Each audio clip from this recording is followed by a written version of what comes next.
Le Club Med, c'est une formidable aventure humaine, c'est des talents, c'est une ambition globale, c'est des projets d'entreprise. Donc je pense que cela convient bien à la formidable communauté HR ici réunie. Pour moi, la bonne compétitivité, c'est celle qui se fonde sur la confiance, qui se fonde sur le respect de l'initiative, des qualités personnelles et qui permet donc une véritable collaboration entre tous les acteurs au sein de l'entreprise. Soyez heureux, même au travail, ça n'est pas interdit. En matière de transformation, je ne suis ni pessimiste ni optimiste, mais possibiliste.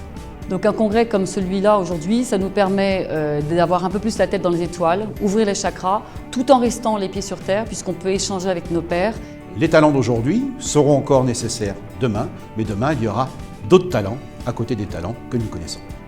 Quand la liberté des salariés fait le bonheur des entreprises, une citation d'Isaac Getz. LinkedIn, c'est l'équilibre entre l'art et les sciences dans le recrutement. Avant d'arriver au congrès, j'étais déjà complètement persuadé que le digital allait transformer nos vies personnellement et en tant que DRH. En sortant de ces 2 jours, j'en suis encore plus persuadé. Sans oublier que l'être humain est d'abord un animal social et que nous avons en permanence besoin et envie de nous retrouver. Grâce aux nouvelles technologies, aujourd'hui, on peut créer des moyens modernes Et ludique. pour accélérer et transformer nos entreprises. Si votre stratégie a apporté des fruits, c'est parce que vous n'y avez pas touché depuis longtemps. Mais le monde a tellement changé, vous avez besoin d'une nouvelle stratégie. Et donc on revient avec des choses qu'on peut appliquer concrètement dans notre job de tous les jours. La responsabilité des DRH dans ce cycle particulier de transformation des entreprises, mais aussi de l'écosystème des entreprises, est fondamentale. Les conditions du succès de cette transformation, la confiance, la transparence vis-à-vis de nos collaborateurs, mais également l'exemplarité et la proximité du management pour réussir cette transformation de l'entreprise. Le choix n'est pas changer ou ne pas changer. Le choix est-ce que vous allez vous-même définir votre prochaine stratégie ou est-ce qu'on va vous l'imposer? Moi j'appelle ça Eureka ou Caramba. Et je recommande le Eureka.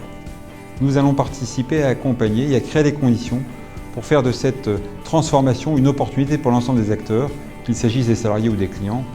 C'est tout à fait enthousiasmant. Une priorité à toujours avoir en tête, c'est que le meilleur levier de votre business, ce sont vos ressources humaines. Donc le rôle des ressources humaines, selon nous chez Google, c'est de faire respirer l'organisation, c'est d'encourager la mobilité et de ce fait de permettre finalement à l'organisation de continuer à s'alimenter et à se renouveler et à générer de l'innovation. Simplification pour ce qui touche les données des collaborateurs, convivialité dans la manipulation de ces données-là et précision des données pour être pertinentes par rapport aux besoins business de l'entreprise. En une phrase, la démarche Slow dans le monde du business consiste à introduire des méthodes de décélération, de détoxification du temps et de déscolarisation des modalités de travail, visant ainsi à constituer une importante clé de performance professionnelle et d'épanouissement personnel, tant au niveau collectif qu'individuel.